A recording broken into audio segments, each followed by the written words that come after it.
My sister was about 33 years old at the time. She was married and she had 4 children.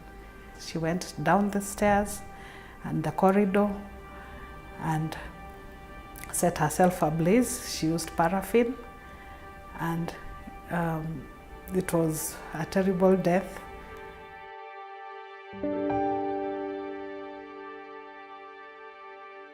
This is my sister Muderwa.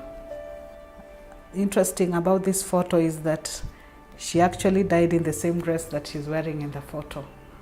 So for me, this is a very powerful photograph, because this is how she was.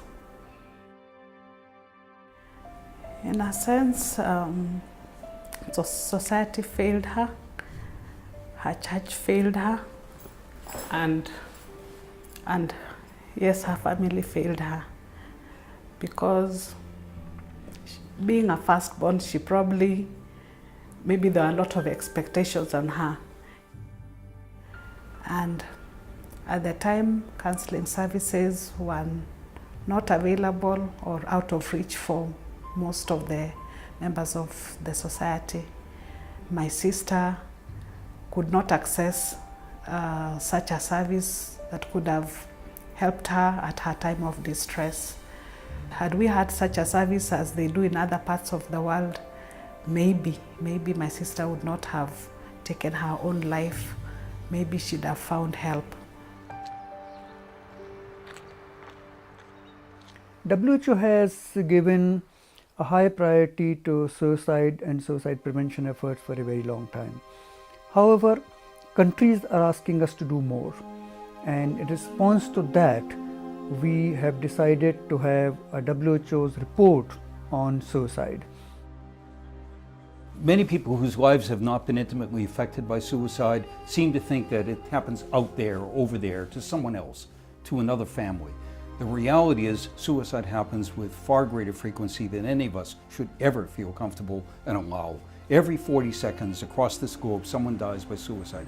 Every 40 seconds. I attempted suicide 2 times, once when I was 14 years old and once when I was 29.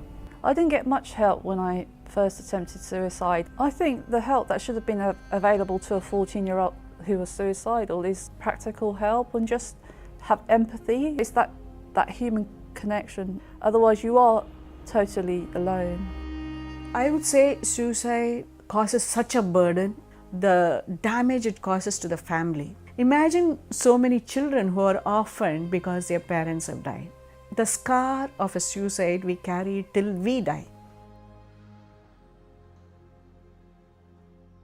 You are so low. You are so, this problem gets bigger and bigger and bigger.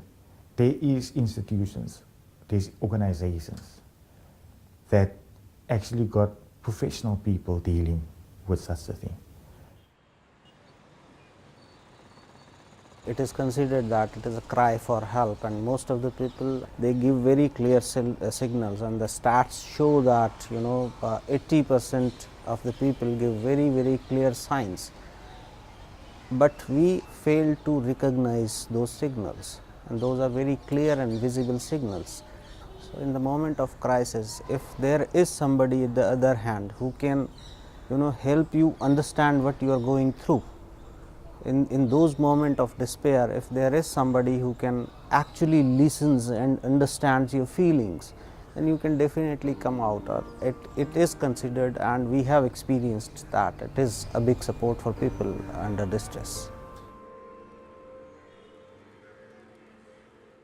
We have to look at what countries can afford and thinking through, well, what interventions are most appropriate and most cost effective in your particular situation. Awareness programs, responsible reporting in the media, alcohol control. Some of these interventions are not only effective but also very low cost. So what we hope will be one of the results of our approach to this will be national dialogue resulting in national strategies and plans. One approach is to simply address the means of committing suicide. Lots of suicide happen with firearms, or with toxic products, for example, pesticides in Asia. And reducing access to some of these means has been shown a successful suicide strategy. So the response needs to be based on broad public health principles, but tailored to the reality of each country. We do know what works and what doesn't work.